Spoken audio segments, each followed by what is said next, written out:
ఈరోజు ఎన్టీఆర్ పెన్షన్ భరోసా పంపిణీ కార్యక్రమంలో భాగంగా సింగనమల నియోజకవర్గం బుక్కరాయ సముద్రం మండల కేంద్రంలో కొట్టాలపల్లి గ్రామానికి రావడం జరిగింది. ఇక్కడ వృద్ధులతో ఇక్కడ ఉన్నటువంటి స్థానిక ప్రజలతో కూడా ఈరోజు మాట్లాడుతూ కూటమి ప్రభుత్వం ఇచ్చినటువంటి హామీ ప్రతి నెల కూడా 1వ తేదీన 3000 పెన్షన్ ని 4000 చేసి వికలాంగులకైతే 6000 పెన్షన్, ఈరోజు బెడ్ రిడన్ అయ్యి ఇబ్బంది పడుతున్నటువంటి వాళ్ళకి కూడా ఈరోజు 15000 రూపాయల పెన్షన్ ని 1వ తేదీనే ఇవ్వడము చాలా హర్షం వ్యక్తం చేస్తూ ఉన్నారు. గతంలో వైసీపీ ప్రభుత్వంలో గత 5 సంవత్సరాల్లో ఒక్క పెన్షన్ కూడా అందలేని పరిస్థితి, ఉన్న పెన్షన్లు పీకేసి ఇష్టానుసారంగా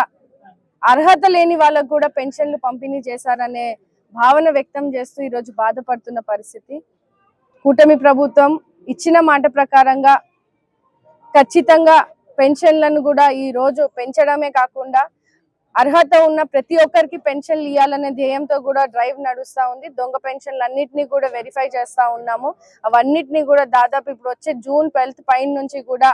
దరఖాస్తు చేసుకున్న వాళ్ళందరూ కూడా అప్లై చేసుకునే అవకాశం కూడా ఉంటుందని కూడా ఇక్కడ స్థానిక ప్రజలందరికీ కూడా తెలియజేస్తూ, అలాగే కొట్టాలపల్లిలో అభివృద్ధి కార్యక్రమంలో భాగంగా కూడా మన కూటమి ప్రభుత్వం ఏర్పడిన తర్వాత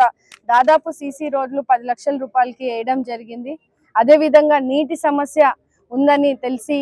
జల్ జీవన్ మిషన్ కింద కూడా మనము బుక్కరాయ సముద్రం మండల కేంద్రం అంతా కూడా దాదాపు 6 కోట్ల రూపాయలతో 6.5 కోటి రూపాయలతో జల్ జీవన్ మన భవిష్యత్తు అనే స్కీమ్ ద్వారా కూడా ఇప్పుడు గతంలో నాడు నేడు అని చెప్పి ఇబ్బంది పడి స్కూల్ అభివృద్ధిని కూడా ఆపేసి నష్టాల్లో తీసుకొని వచ్చి ఈరోజు మన జగన్మోహన్ రెడ్డి ఎంత ఇబ్బంది పెట్టిన పరిస్థితి. ఈరోజు స్కూళ్లను కూడా ఈరోజు మంచి ప్రణాళికలు వేసుకొని మన బడి మన భవిష్యత్తు కార్యక్రమంలో దాదాపు 16 లక్షల రూపాయలతో కొట్టాలపల్లి గ్రామంలో ఉన్నటువంటి స్కూల్ మరమ్మతుల కోసం కూడా అవి కూడా రానున్న రోజుల్లో శాంక్షన్ చేసుకొని వర్క్ ప్రాసెస్ కూడా జరుగుతుందని కూడా తెలియజేస్తూ ఈరోజు ఎంతో భరోసాగా ఒక పెద్ద తండ్రిగా ఒక పెద్ద అన్నలా మన ముఖ్యమంత్రి నారా చంద్రబాబు నాయుడు గారు వృద్ధులకు ఇస్తున్నటువంటి ఆదరణ,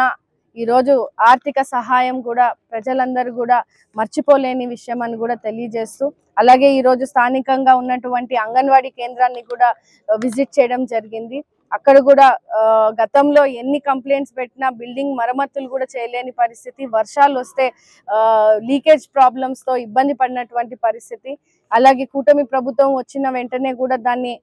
రెనోవేషన్ కి కానీ లేదా కుదిరితే కొత్త అంగన్వాడీ సెంటర్ ని ప్రపోజ్ చేసేందుకు కూడా మనము అప్లై చేశాం కాబట్టి ఇక్కడ పిల్లలతో కూడా ఈరోజు కనుక్కొని మాట్లాడడం జరిగింది. ముందు కంటే ఇప్పుడు మెరుగైన విద్యను వాళ్ళు అభ్యసించే విధంగా కూడా ఫెసిలిటీస్ ని అందిస్తా ఉన్నామని కూడా తెలియజేస్తూ ఈ రోజు ఈ కార్యక్రమానికి ముఖ్య అతిథిగా మనకి ఎంపీ అంబికా లక్ష్మీనారాయణ గారు కూడా రావడం జరిగింది. ఇది మేము ఎన్నికల్లో మేము ఇచ్చిన మట్టి హామీలన్నింటినీ కూడా ఒక్కొక్కటిగా నెరవేరుస్తూ ఈ రోజు ముందుకెళ్లే పరిస్థితి